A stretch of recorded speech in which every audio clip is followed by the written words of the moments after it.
Welcome to The Explainer. Today, we're diving into Dan Martell's Buy Back Your Time. Now, this is a blueprint for any of you out there who've built something amazing, a successful business, only to look around and realize you've actually just built yourself a really nice prison. If you feel more like an overworked employee than a free entrepreneur, you're going to want to stick around. This quote, it just nails it, doesn't it? It gets right to the heart of the whole problem. It's a little blunt, sure, but for so many founders, it is painfully true. You're the boss, right? But you're also taking orders from the most demanding, the most unreasonable manager you could possibly imagine, yourself. And that, my friends, is a guaranteed recipe for total burnout. So that feeling of burnout we're talking about, it's not just some bad phase you're going through. Nope, it's a destination. It's what happens when you cross this critical threshold that Martell calls the pain line. It's that breaking point that, one way or another, is gonna force you to change. Let's make this real. Let me tell you about a guy named Stuart. From the outside, you'd think he had it all. Total success story.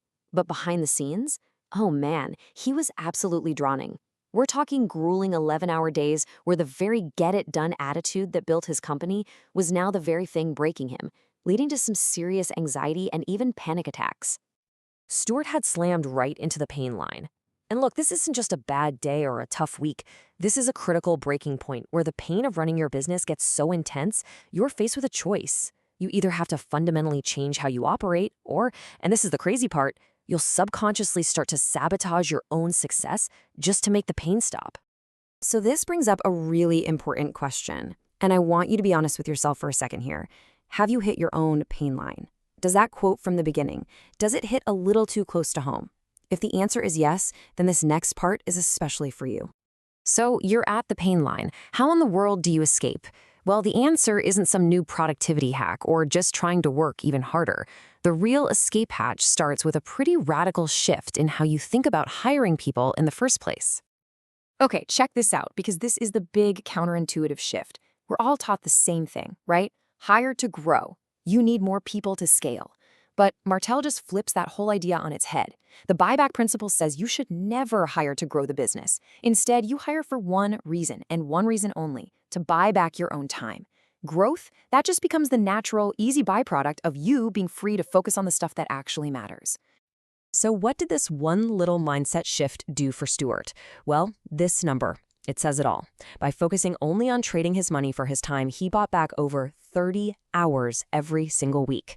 Just let that sink in for a second. He was basically gifted an entire part-time job's worth of hours back into his life every single week. So, how did he do it? It wasn't some crazy complicated system. It was this simple, repeatable little process called the buyback loop. It's just 3 steps. First, you audit your time. You gotta see where it's actually going. Second, you transfer all the low-value, energy-sucking tasks to somebody else. And third, you fill that new empty space in your calendar with work that actually lights you up and moves the needle for the business. Now, that first step of the loop, the audit, is probably the most important. It's easy to say transfer low-value tasks, but how do you actually know which tasks are which? To figure that out, you need a map for your time. And this is that map. It's called the DRIP matrix, and honestly, it's a total game changer for auditing your time. It forces you to look at every single thing you do through 2 simple lenses. First, the vertical one. Does this task light you up with energy, or does it completely drain you? Then, the horizontal one. Is this a low-value or a high-value activity for the business? And when you plot all your tasks out, they naturally fall into one of these 4 boxes. And once you do that, your goal becomes crystal clear. You want to live in that top right quadrant. That's production. That's your genius zone, where the work is high value and it gives you energy. Everything else, it's a candidate for delegation or replacement. Your whole mission becomes getting that other stuff off your plate. Okay, so your drip matrix is probably full of stuff you know you need to get rid of. But the big question is, where do you even start? Who is the first person you hire? Well, thankfully for that, there's a really clear roadmap. This is the replacement ladder. Think of it as a strategic sequence for hiring. It shows you the 5 core functions of any business that you eventually need to replace yourself in. And critically, it tells you the exact order. You don't just jump to hiring ahead of sales. No, you start at the very bottom rung, administration, Why? Because freeing yourself from scheduling and emails is the absolute fastest way to buy back hours that you can then reinvest higher up the ladder. And here's what's so powerful about this. Your own feelings, they basically become a compass, a diagnostic tool. If you feel stuck, constantly drowning in your inbox and calendar invites, that is a giant flashing sign telling you you're trapped on rung one. The solution isn't to work harder, it's to hire an assistant so you can climb to the next level. Each rung has a feeling, and it guides you all the way from stuck and stalled up to freedom and eventually flow. Look, climbing this ladder and buying back your time, it's not just about making your business more efficient or even more profitable. The ultimate goal, the real prize here, is so much bigger than that. It's about consciously and deliberately designing a life that you are genuinely excited to wake up and live. This quote from Rob Hill it perfectly captures what the buyback life is all about. It's not about escaping your work.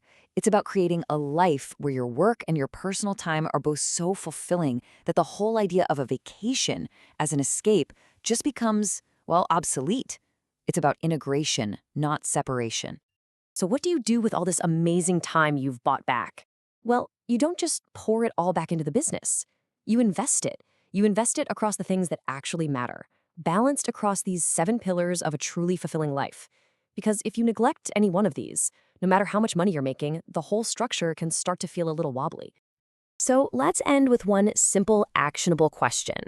Let's forget the big 5-year plan for just a moment. Right now, what is the single lowest value task that just drains your energy? What is the very first thing you can pay someone else to do, even if it's just for 1 hour a week? Naming that one thing isn't just a thought exercise. It's the first real step on your buyback journey.